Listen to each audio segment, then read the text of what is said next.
आज मैं पुनः संस्कृत हिंदी बोध चैनल पर उपस्थित हूँ।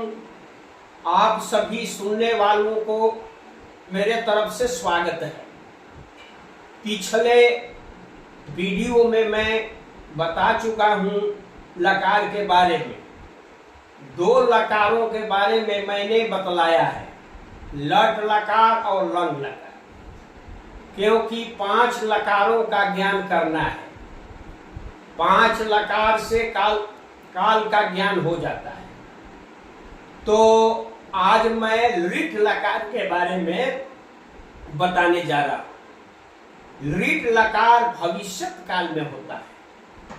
भविष्यत काल में 2 तरह के वाक्य हिंदी में आते हैं, जैसे वह जाएगा, मैं पढ़ूंगा, और दूसरा संभाव्य भविष्य होता है उसका वाक्य, जैसे मैं जाऊं वह जाए, इस तरह का वाक्य आता है। तो अनुवाद बनाने के लिए हम भविष्यत काल में लिट लकार का प्रयोग करते हैं। धातु किसे कहते हैं यह भी बच्चों को समझना चाहिए। क्रिया के मूल रूप को धातु कहते हैं, और जितने भी धातु हैं, 2 अक्षर के जो धातु होते हैं उनके अंत में हलंत अवश्य होता है। जैसे पठ 2 अक्षर है तो ठ में हलंत रहेगा। गम है, ग और म है तो म में हलंत रहेगा। 1 अक्षर के धातु में हलंत नहीं होता, जैसे नी धातु, जी धातु, पा धातु। इस तरह से जो धातु जब 1 अक्षर के आते हैं तो उनके अंत में हलंत नहीं होता। इसकी जानकारी हो जानी चाहिए। तो आज मैं अभी आपके समक्ष लिट लकार के प्रयोग के बारे में बताने जा रहा हूं। लिट लकार के रूप में तीतः यंति सीथः थ आमी आवह तो होता ही है। धातु के बाद हम स्य प्रत्यय का प्रयोग लगाते हैं। स्य लगा करके तब हम धातु चलाते हैं। जैसे गम धातु है, इसमें दिया हुआ है, आप देख रहे हैं। जैसे है गमिष्यति, प्रथम पुरुष एक वचन का रूप है गमिष्यति, गमिष्यतः, गमिष्यन्ति।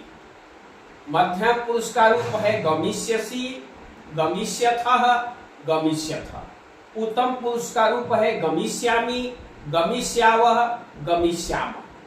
मतलब गा गे गी जिन क्रियाओं के अंत में लगा हो उसको भविष्यत काल समझा जाएगा। मान लीजिए बच्चों के समक्ष अनुवाद आता है कि वह जाएगा, तो वह लिखेगा सह गमिष्यति, जिसमें दिया गया है। वह जाएगा सह गमिष्यति हो जाएगा। वे दोनों जाएंगे तो गमिष्यतः, वे लोग जाएंगे ते गमिष्यन्ति।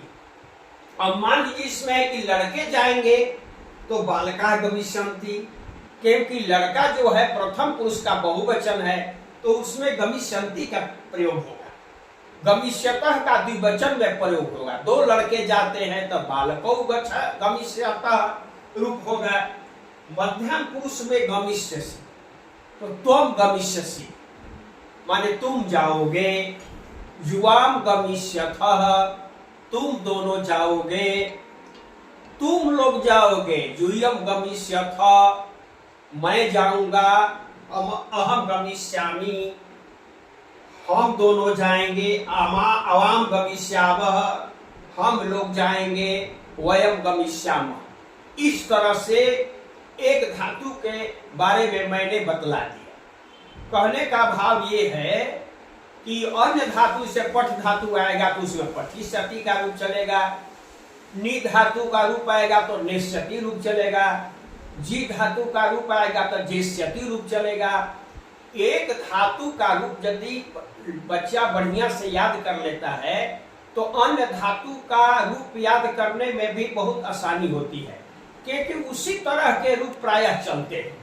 तो किसी तरह का अनुवाद भविष्यत काल में आएगा तो वह लड़का अनुवाद बना सकता है।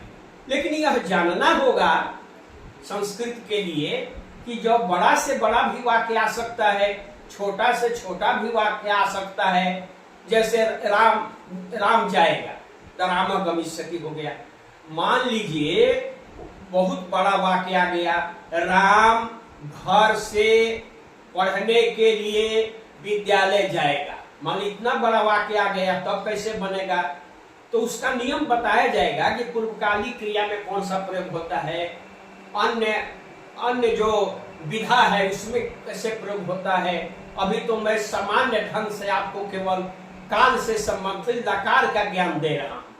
लकार के बाद आपको बहुत सा जानना होगा, विशेषण का प्रयोग, सामान्य विशेषण में आपको संख्यावाचक विशेषण का प्रयोग, और इसके बाद आपको गुणवाचक विशेषण का प्रयोग, ये सब कैसे होता है, इन सारी बातों को भी बताई जाएगी। लेकिन अब आप इसको याद कर लेंगे और मैं चाहूंगा कि इस जो मैं प्रस्तुत कर रहा हूं उसको शेयर आप करें, सब्सक्राइब करें और ज्यादा से ज्यादा बच्चे इसको समझ सकें। मेरा यही लक्ष्य है कि वो समझेंगे तो संस्कृत को अवश्य जानेंगे और परीक्षा के दृष्टि से भी वे लाभान्वित होंगे। अब आपको मैं एक चीज बताता हूं आपके समक्ष कि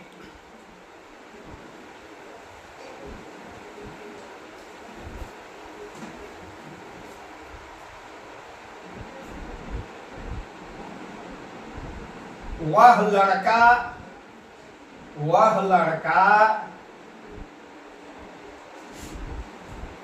घर से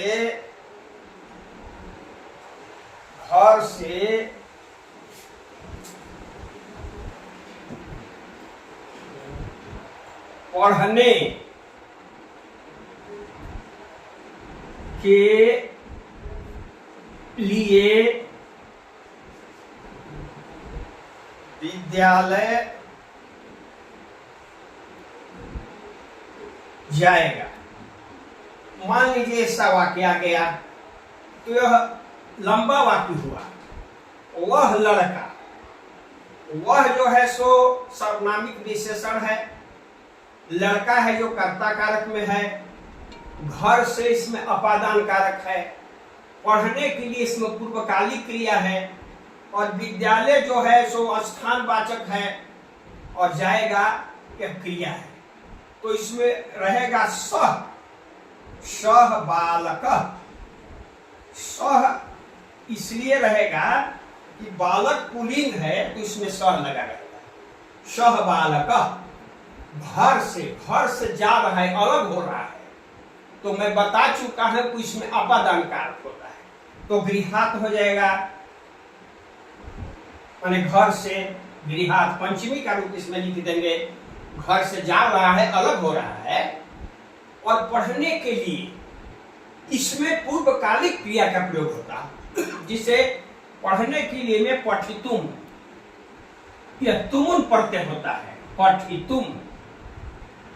पठितुम क्रिया माने पढ़ने के लिए इसका अर्थ होता है। विद्यालय, विद्यालयम, गम धातु जहां होता है तो उसमें द्वितीय का रूप होता है। विद्यालयम जाएगा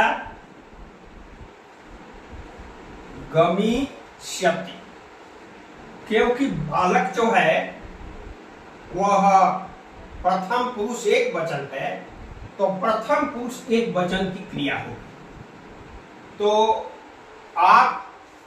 मैं समझता हूं कि लिट लकार का ज्ञान आपको अवश्य हो गया होगा।